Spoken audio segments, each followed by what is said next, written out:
Botox is probably the safest non-invasive cosmetic treatment available today. We are pleased to have been chosen one of the National Botox Training Centers, a site in which doctors are trained in the proper use of Botox. Botox is used for a number of different purposes, mostly for upper facial lines. One area that we treat are the frown lines.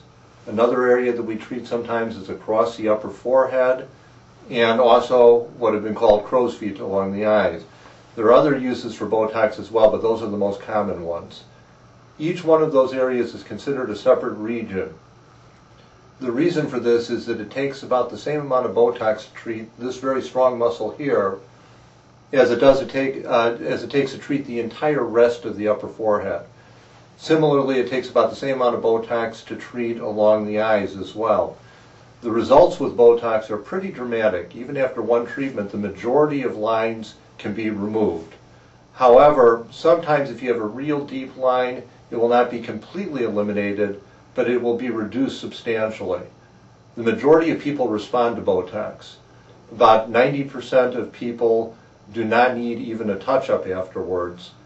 It typically takes somewhere between 4 days and 10 days for Botox to fully kick in.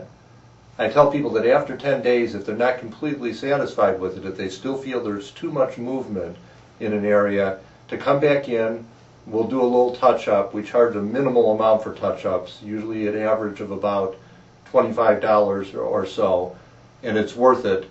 You spend enough money for Botox, you want to make sure that you're happy with the results, and we can usually very easily correct any area that does not fully respond.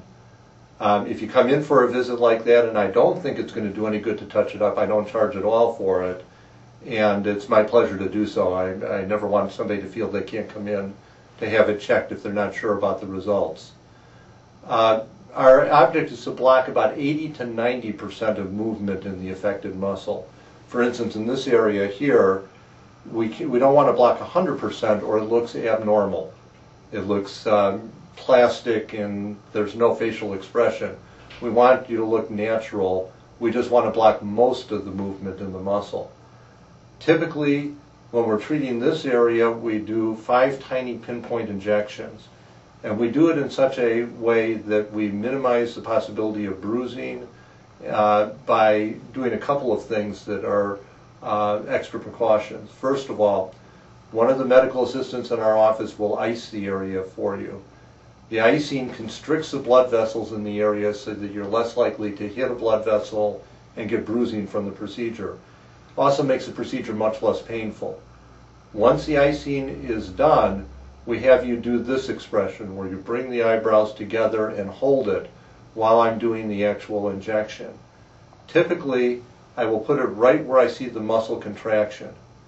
And there are usually 5 injections for the frown line area.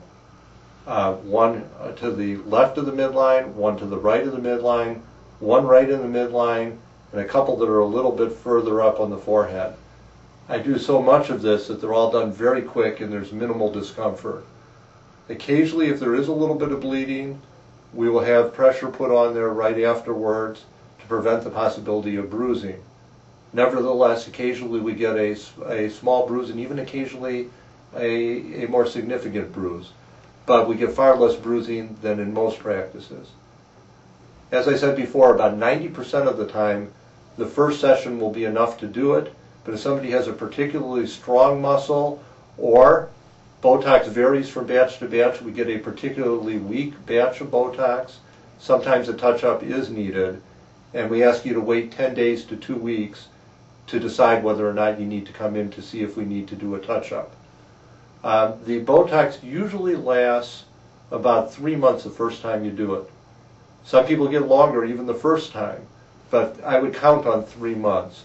It may start to wear off a little bit before 3 months, but before a significant amount of wearing off takes place, you should get a full 3 months out of it. If you do not get 3 months out of it, and there's only been a handful of people that have fallen in that category, the current belief is that probably sometime in the past you suffered from food poisoning and had botulism, in which the body created some antibodies to this medication and destroys it partially when treated with the medication. If so, there isn't much that we can do about that, but one way we've made it better for people, if it doesn't last a full 3 months, is we'll come up with some way of treating you in the interim at a reduced cost so that the overall cost is not excessive, and that way somebody who does not get the longevity we want out of Botox can still get it done with perhaps the occasional extra visit, but at least without a substantially increased cost. For most people, though, it will last at least 3 months the first time you do it, and over time, if you do it on a regular basis, it oftentimes will start to last longer over time. The reason for that is that when we treat with Botox, we're relaxing the muscle. The muscle will atrophy from disuse, meaning that it will weaken, just as if you were putting a leg in a cast. Any muscle that is not used for a while will weaken. Our goal is to, right after the Botox wears off, treat it again and get the muscle to weaken even further. And then when it wears off again, treat it again without giving enough time for you to build back up that muscle and get strength and bulk back into it. Over time, as that muscle weakens, usually the Botox will last longer. Some people, though, come in every 3 months indefinitely.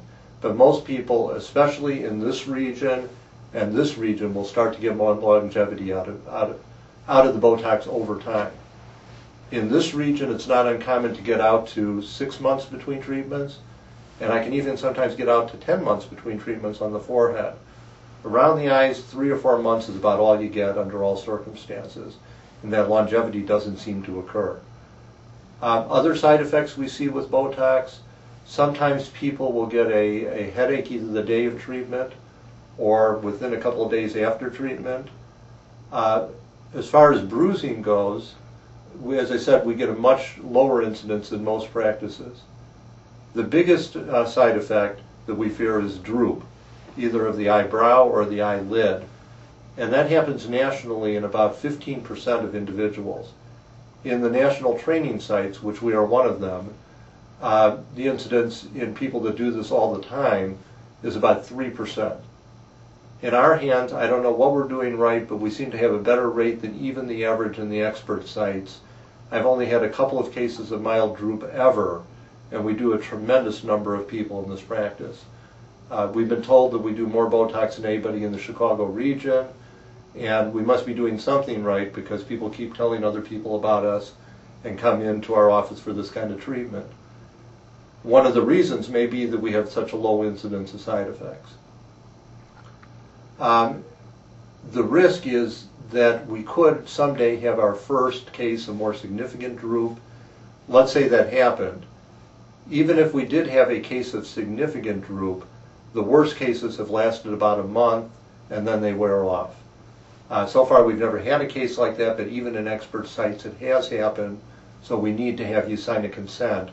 But the chances are extraordinarily slim in our practice, given our past history. My rate of even mild droop is far less than 1%. As far as other things you might want to know about Botox, the forehead region requires a few additional injections because of the fact that it's a much larger area. Typically we do one side at a time, and we do about a half a dozen tiny injections on each side.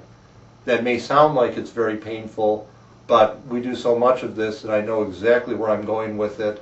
It's so quick that you really don't have time to get too upset about it by the time it's over. As far as the eyes go, I typically do either 2 or 3 injections around the side of each eye for crow's feet. Occasionally, if somebody has a lot of lines underneath the eye, we'll put a little bit just under the skin, just below the eye. Oftentimes that doesn't last as long, but it can weaken some of those lines underneath the eyes. Sometimes we deliberately do not treat in the center. If somebody has a high cheekbone, there's going to be 1 or 2 lines when they fully smile. I prefer to have them come out in the center, so I leave that untreated. We can give a brow lift with Botox, and sometimes people like to have that done. It's very difficult to do when you're doing across the forehead, and the reason will become clear once I talk about the mechanism of it. When we're doing a brow lift, the muscle